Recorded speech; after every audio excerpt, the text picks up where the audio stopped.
এই ভোট আসছে আমাদের পশ্চিমবঙ্গের মুখ্যমন্ত্রী মাননীয় মমতা ব্যানার্জি যেসব পরিষেবাগুলো চালু করছে আপনারা সব পাচ্ছেন তো? যেমন বর্তমান রিসেন্ট একটা ভাতা চালু করেছেন, বেকার ভাতা। দিদিমণি, আমি জানি আপনি মাধ্যমিক পাস করেছেন, আপনি কি বেকার ভাতা পাচ্ছেন? কাকিমা, আপনি কি লক্ষ্মী ভাণ্ডার পাচ্ছেন? দিদি, আপনি কি বেকার ভাতা পাচ্ছেন?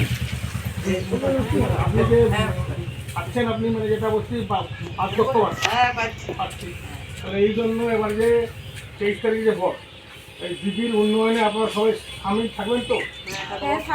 সবাই দিদির হাত শক্ত করবেন তো? আপনাদের বাড়িতে আমরা এসেছি, আমরা চাইছি আপনাদের যদি আরও কিছু পাওয়ার থাকে বা চাওয়ার থাকে আমরা সেইগুলো দিদির কাছে পাঠাবো। যে বর্তমান উন্নয়নমূলক কাজগুলো দিদি করেছেন, আপনারা সবাই উপকৃত হয়েছেন। তো আমরা সবাই আপনাদের বাড়িতে প্রয়োজন অনুরোধ করছি যাতে এবারেও দিদির হাত শক্ত করার জন্য 23 তারিখে ভোট, 26এও যাতে দিদিকে পুনরায় মুখ্যমন্ত্রী হিসেবে আমরা দেখতে চাই। আপনারা সেটা চান তো? তা আপনারা সবাই দিদিকে ভোট দেবেন তো? আপনারা সবাই জোড়াফুলে ভোট দেবেন তো? আপনারা উপকৃত হচ্ছেন। আর সেইটুকু বলে আপনাদের বাড়িতে এসেছি এইটুকু বলার জন্য। আর আপনারাও সবাইকে বলবেন দিদি যে উন্নয়নমূলক কাজগুলো করেছেন, আপনারাও জানেন সাধারণ মানুষ সব কিছু পাচ্ছে। আমরা সবাই দিদির সঙ্গে থাকছি, 2026-এও দিদিকে আনছি।